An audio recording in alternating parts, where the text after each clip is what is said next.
Dear students, السلام علیکم۔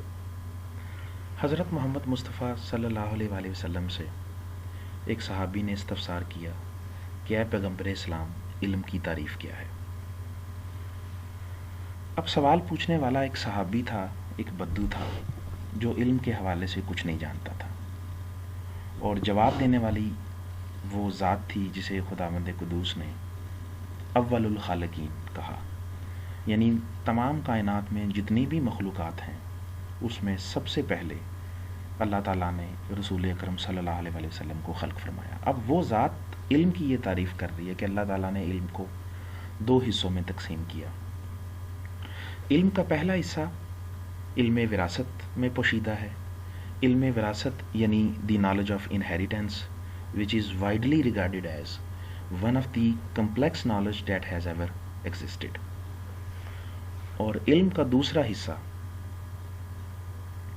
ایک سوال کے اندر پوشیدہ ہے۔ اس کا مطلب یہ ہے کہ کائنات کی جتنی بھی تخلیق ہے اس کا اگر احاطہ کیا جائے تو اس کا آدھا حصہ ایک سوال کے اندر پوشیدہ ہے۔ تو لرننگ پروسیس کا سب سے بنیادی یعنی فرسٹ اینڈ فور موسٹ جو کرائیٹیریا ہے وہ ہے that you have to raise the question. Quran کریم اس حوالے سے بڑی فصاحت اور بلاغت سے ارشاد فرماتا ہے، اور قرآن کریم میں 70 سے زیادہ مقامات پہ، خصوصی طور پہ سورہ النحل میں اللہ تعالیٰ نے ارشاد فرمایا ہے کہ فَاسْأَلُوا بِأَهْلِ ذِكْرِ إِن كُنتُمْ لَا تَعْلَمُونَ، اور تم سوال کرو اہل ذکر سے اگر تم کسی چیز کا علم نہیں رکھتے۔ اب علم کو جتنی اہمیت حدیث نے دی ہے اتنی ہی اہمیت قرآن کریم نے دی ہے۔ تو میں یہ سمجھتا ہوں کہ اگر ہم یونیورسٹی لیول میں اگر ہم اسٹوڈنٹس کو یہ بات سمجھا نہیں پاتے کہ لرننگ پروسیس میں سوال کی کتنی اہمیت ہے، تو میرا خیال ہے کہ ہم پھر ایک بہت ہی اہم اور بہت ہی بنیادی پہلو کو ہم کمپرومائز کر دیں گے، اور یقیناً پھر اس سے نقصان یہ ہوگا کہ اگر اس نالج کو ایک ڈاکٹر نے کمپرومائز کیا ہے تو وہ obviously وہ اپنے پیشنٹس کو پراپرلی ٹریٹ نہیں کر پائے گا۔ اگر ایک انجینئرز نے کمپرومائز کیا ہے تو وہ obviously اپنے ڈومینز اور اپنے ڈسپلن میں رہتے ہوئے وہ بہت سارے ڈیسیژن میکنگ کو کمپرومائز کر دے گا۔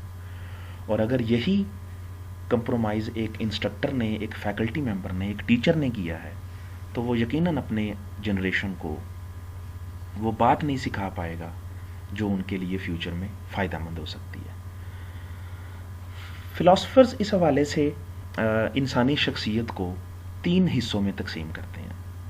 سب سے پہلی کیٹیگری ان لوگوں کی کہ جن کے ذہن میں سوال پیدا ہوتا ہے اور وہ کر نہیں سکتے، فلاسفرز یہ کہتے ہیں کہ ایسے لوگ ڈرپوک ہیں۔ دوسری کیٹیگری وہ لوگ جن کے ذہن میں سوال پیدا ہوتا ہے اور وہ کرنا نہیں چاہتے، ایسے لوگ منافق کہلاتے ہیں۔ اور تیسری کیٹیگری کہ ایسے لوگ جن کے ذہن میں کبھی سوال ہی پیدا نہیں ہوتا کہ یہ ایسا کیوں ہے، فلاسفرز ان کو غلام کہتے ہیں۔ تو یونیورسٹی لیول میں ہم یہ چاہتے ہیں کہ ہمارے اسٹوڈنٹس نہ تو ڈرپوک ہوں، نہ ہی منافق ہوں، اور نہ ہی وہ غلام ہوں، بلکہ وہ آزاد ہوں۔ اور آزادی کا تقاضا یہ ہے کہ آپ ہر بات میں کیوں رکھیں، لیکن وہ کیوں پازیٹیو اور کنسٹرکٹیو ہونا چاہیے، یعنی ایسا کیوں ہونا چاہیے جس سے آپ کی اور آپ کے معاشرے کی اصلاح ہو سکے۔ اگر آپ نے کمپرومائز کر دیا کویشچن کو ریز کرنے میں تو اس کا مطلب ہے کہ آپ نے حدیث کو بھی نیگلیکٹ کر دیا، آپ نے قرآن کو بھی نیگلیکٹ کر دیا، اور آپ نے پروفیشنلزم کو بھی نیگلیکٹ کر دیا۔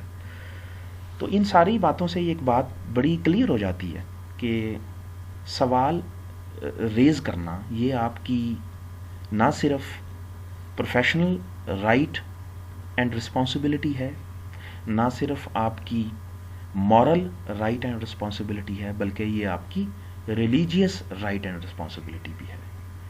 تو میں آپ کو ضرور انکریج کرتا ہوں کہ آپ لوگ سوال اٹھائیں اور آپ پوچھیں کہ یہ ایسا کیوں ہے. کیونکہ نالج جو ہے وہ ایک 2 وے پروسیس ہے. نالج 1 وے پروسیس نہیں ہے. ٹھیک ہے. یعنی یہ ایسا کبھی بھی نہیں ہو سکتا کہ صرف انسٹرکٹر آئے اور وہ ایک لیکچر ڈیلیور کر کے چلا جائے اور آپ اس لیکچر کو ایز اٹ از پرسیو کر لیں اور پھر بعد میں اس کو ایز اٹ از ریپروڈیوس کر دیں. تو اس کا مطلب ہے کہ آپ نے لرننگ پروسیس نہیں کی, آپ نے کریمنگ کی ہے. آپ نے رٹا لگایا, آپ نے چیزوں کو ایز اٹ از پرسیو کر لیا. اس سے آپ گریڈ تو لے سکتے ہیں, آپ مارکس تو لے سکتے ہیں, لیکن وہ جو ایسنس ہے نالج کی وہ کمپرومائز ہو گئی ہے کہیں نہ کہیں پہ. اور یہی میں وجہ سمجھتا ہوں کہ ہماری پرٹیکولرلی مسلم کمیونٹی, پرٹیکولرلی پاکستان, ان کا یہ خاصا رہا ہے کہ وہ کریمنگ تو بہت اچھی کر لیتے ہیں, وہ چیزوں کو پلیجرائزڈ تو بہت اچھا کر لیتے ہیں, لیکن وہ چیزوں کو انوینٹ نہیں کر سکتے, وہ انوویشنز کی طرف نہیں آ سکتے, وہ ایوالومنٹ کی طرف نہیں آ سکتے. اسی لیے آپ نے دیکھا ہے کہ ہم ویسٹ کے محتاج ہیں. اب ایک بات تو کلیئر ہو جاتی ہے کہ اس میں کمپرومائز نہ صرف یہ کہ ٹیچر کی طرف سے بھی آ سکتا ہے کہ وہ اسٹوڈنٹ کو کمپیل نہیں کر پاتے, انکریج نہیں کر پاتے کہ وہ کویشچنز کریں, بلکہ اس میں اسٹوڈنٹس کا بھی یہ رول ہو سکتا ہے کہ وہ بھی اگر کویشچن نہیں کرتے یا اگر کویشچن کرتے بھی ہیں تو کویشچن کا وہ لیول نہیں ہوتا, کویشچنز کا وہ اسپرٹ نہیں ہوتی, اس کا مقصد کسی چیز کو پرسیو کرنا نہیں ہوتا, اس سے ہدایت لینا نہیں ہوتا. چاہے آپ کسی بھی ڈسپلن, کسی بھی ڈومینز میں رہ کے بات کریں, چاہے آپ ریلیجن کے اندر بات کریں, چاہے آپ سائنس اینڈ ٹیکنالوجی کے اندر رہتے ہوئے بات کریں. میں آپ کو بڑی خوبصورت سی مثال دیتا ہوں کہ ایک دفعہ حضرت علی کرم اللہ وجہہ سے ایک شخص نے پوچھا کہ یا علی, میرے پاس ایک جانور ہے اور وہ جانور اس طرح سے ہے کہ اس کا جو اگلا حصہ ہے وہ ایک بکری کی طرح ہے اور جو اس کا پچھلا حصہ ہے وہ ایک کتے کی طرح ہے, تو بتائیے کہ یہ جانور حلال ہے یا حرام ہے. یعنی اس کے کہنے کا مطلب یہ تھا کہ میرے پاس ایک ایسا جانور ہے, ایک ایسا ہائیبرڈ قسم کا جانور ہے کہ جس میں بکری کی خاصیت بھی ہے اور اس میں یعنی حلال جانور کی خاصیت بھی ہے اور اس میں ایک کتے کی یعنی حرام جانور کی خاصیت بھی ہے, تو بتائیں وہ میرے لیے حلال ہوگا یا حرام ہوگا اس کا گوشت کھانا. اب اگر یہ سوال شاید مجھ سے کوئی آج کرے تو میں فلیٹلی اس کو ریٹیلیٹ کروں گا اور میں اس کو کہوں گا کہ بھائی یہ بالکل ہی آپ نے ایک غیر ضروری سوال کیا ہے.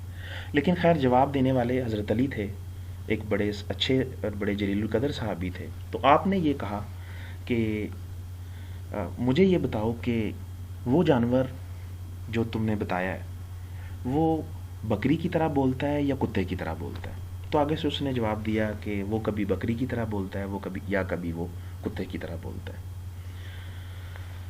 اب کویشچن تو تھا, question is always a question, تو آپ اس سے اریٹیٹ نہیں ہوئے. اس نے آپ کو یعنی اس طرح سے آنسر کیا کہ آپ یہ بتا ہی نہ سکیں کہ وہ حلال ہے یا حرام ہے. خیر لانگ سٹوری شارٹ, آپ نے پھر اس سے پوچھا کہ مجھے بتاؤ کہ جب وہ کھانا کھاتا ہے تو وہ کیا نگل کے کھاتا ہے یا چبا کے کھاتا ہے. تو آگے سے اس نے کہا کہ وہ کبھی نگل کے کھاتا ہے, کبھی چبا کے کھاتا ہے. پھر آپ نے پوچھا کہ مجھے بتاؤ کہ وہ پانی جب پیتا ہے تو منہ سے پیتا ہے یا زبان سے پیتا ہے. تو آگے سے اس نے کہا کہ وہ کبھی منہ سے پیتا ہے, کبھی زبان سے پیتا ہے. پھر آپ نے پوچھا کہ وہ جب کھانا کھا چکا ہوتا ہے تو وہ جگالی کرتا ہے یا نہیں کرتا, کیونکہ حلال جانور آپ نے دیکھا ہے کہ وہ کھانے کے بعد جگالی کرتے ہیں اور حرام جانور جو ہیں وہ جگالی نہیں کرتے, یہ خدا کی طرف سے. تو کہا کہ جی کبھی وہ جگالی کرتا ہے اور کبھی وہ نہیں کرتا. پھر آپ نے پوچھا کہ جب کبھی حلال جانوروں میں یعنی بھیڑ اور بکریوں کے ریوڑ میں جب وہ جانور چلتا ہے تو کیا وہ آگے کی سمت میں چلتا ہے یا اس ریوڑ کی پیچھے کی سمت میں چلتا ہے.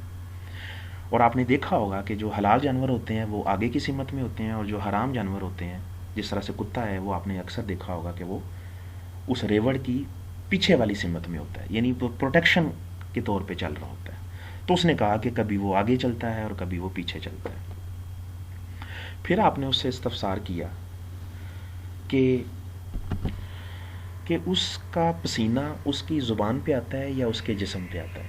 تو آگے سے اس نے جواب دیا کہ کبھی پسینہ اس کی زبان پہ آتا ہے اور کبھی اس کے جسم پہ آتا ہے. تو اس نے آپ کو جواب ایسے وہ دیتا چلا جا رہا تھا کہ وہ جواب بڑے کنٹروورشل تھے، یعنی ایسے جواب تھے کہ وہ فیصلہ لینے میں، بظاہر فیصلہ لینے میں حضرت علی کے لیے جو تھے وہ ان کلیئر تھے، یعنی آپ یہ اسے جج نہیں کر سکتے تھے کہ یہ الٹیمیٹلی حلال ہے یا حرام ہے۔ اب مختلف روایات میں اس طرح سے ہے کہ حضرت علی نے اس سے 500 سے زیادہ سوالات پوچھے اور اس نے ان 500 سوالات کے اسی طرح سے کنٹروورشل جواب دیے، یعنی کانٹیجنٹ سچویشن وہ دیتا تھا۔ کبھی کہتا تھا کہ اس میں یہ کریکٹرسٹکس حلال جانور والی ہیں، کبھی وہ یہ کہتا تھا کہ یہ کریکٹرسٹکس اس میں نہیں ہے، یہاں تک کہ وہ شخص خود تنگ آ گیا اور اس نے شرمندہ ہو کے، تنگ ہو کے جب آپ سے پوچھا کہ آپ مجھے بس اس کا حرف آخر کے طور پہ مجھے جواب دیں کہ یہ جانور حلال ہے یا حرام ہے، تو آپ نے پھر اس کا ایک بڑا خوبصورت جواب دیا۔ آپ نے کہا کہ اسے ذبح کرنا، اگر اس کے پیٹ میں سے اوجڑی نکل آئے، جسے بایولوجی میں ہم جیجونم کہتے ہیں، تو وہ حلال ہے، اور اگر اس میں سے نہ نکلے تو وہ حرام ہے۔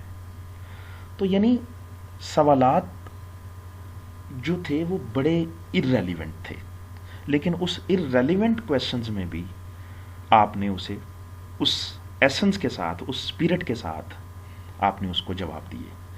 تو میرے آپ کے ساتھ یہ ایک واقعہ ڈسکس کرنے کا مقصد یہی تھا کہ سوال کو پروموٹ کرنا یہ ٹیچر کی رسپانسبلٹی بھی ہے اور یہ اسٹوڈنٹس کی رسپانسبلٹی بھی ہے، ٹھیک؟ تو خیر ہم اپنے پوائنٹ پہ آتے ہیں۔ ہم اکنامکس کو ڈسکس کریں گے۔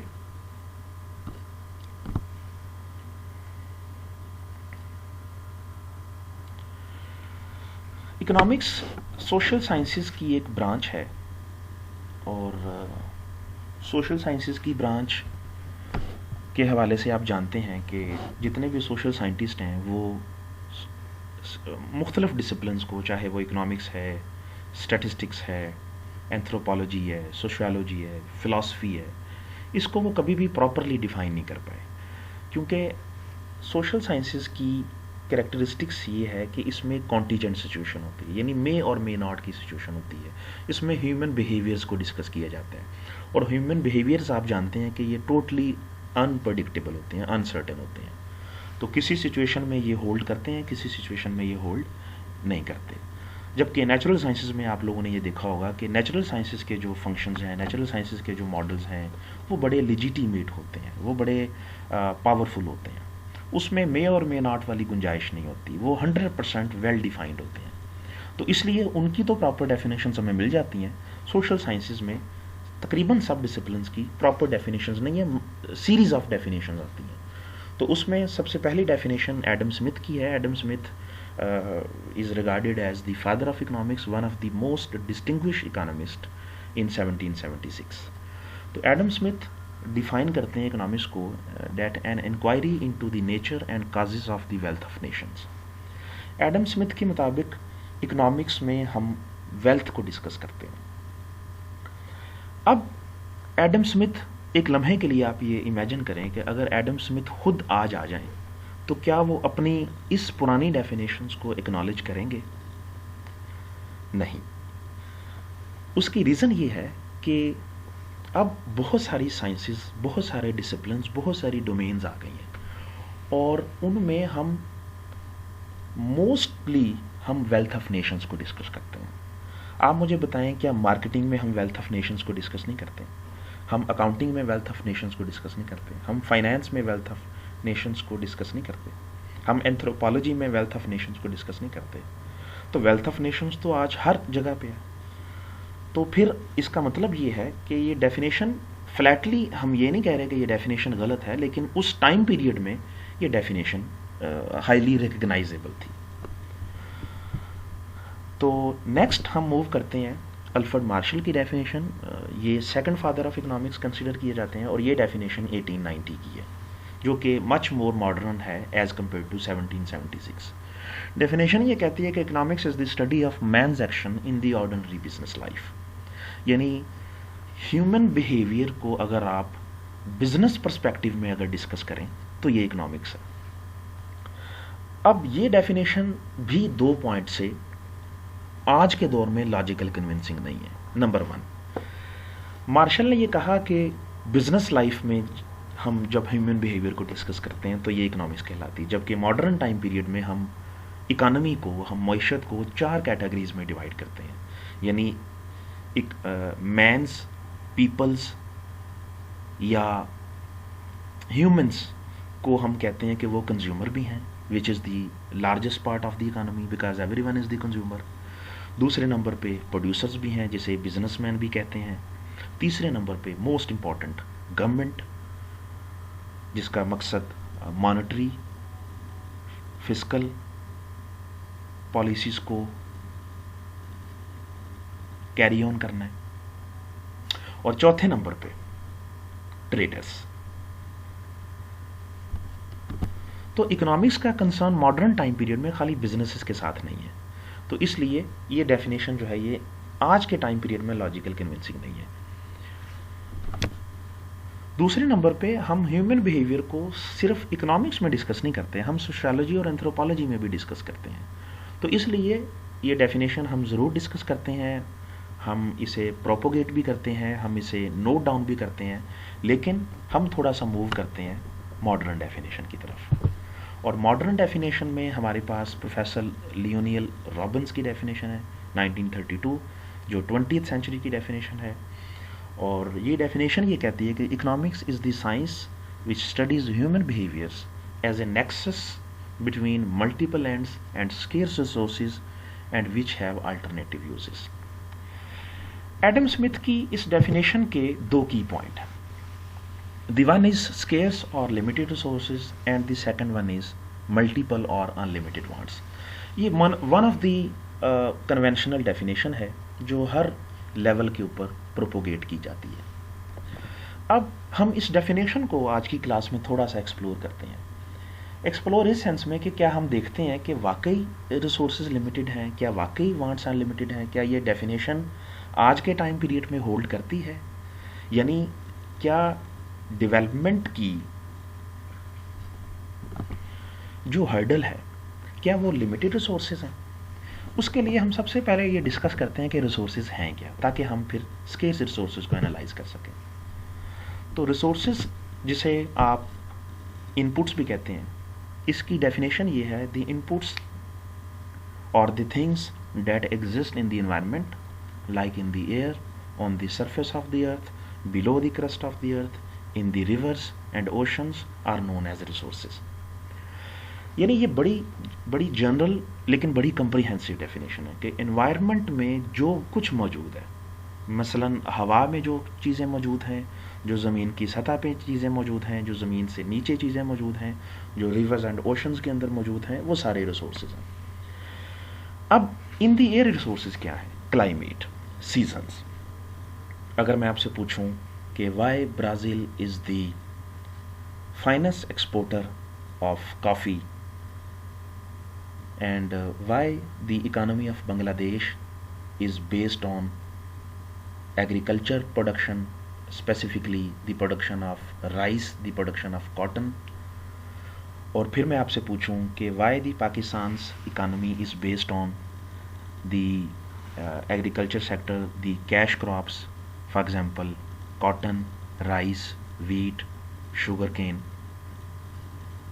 تو اس کا فلیٹلی آپ لوگ یہ آنسر دیں گے کہ سر اس کی وجہ جو ہے وہ سیزن ہے، کیونکہ ایگریکلچر سیکٹر جو کہ ایک بڑا بنیادی سیکٹر کنسیڈر کیا جاتا ہے، اس کا سب سے مین را مٹیریل، اس کا سب سے مین ان پٹ کلائمیٹ ہے۔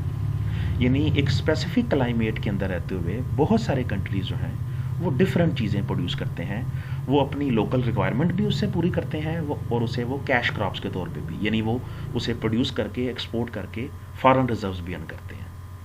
تو ریسورسز تو وہ بھی ہوئے جو ایئر کے اندر موجود ہیں۔ اسی طرح سے سرفیس آف دی ارتھ میں ماؤنٹینس ہیں، کلائمیٹ پہ جو جن کا ایک خاص امپیکٹ آتا ہے، فارسٹ ہیں۔ اگر آپ پاکستان کی بات کریں تو پاکستان کا 4.01 ملین ہیکٹرز فارسٹ کے اوپر بیس کرتا ہے، اور فارسٹ کا کیا امپیکٹ ہے کہ فارسٹ سے آپ ٹمبر یوز کر سکتے ہیں، فارسٹ سے آپ ربڑ پروڈیوس کر سکتے ہیں،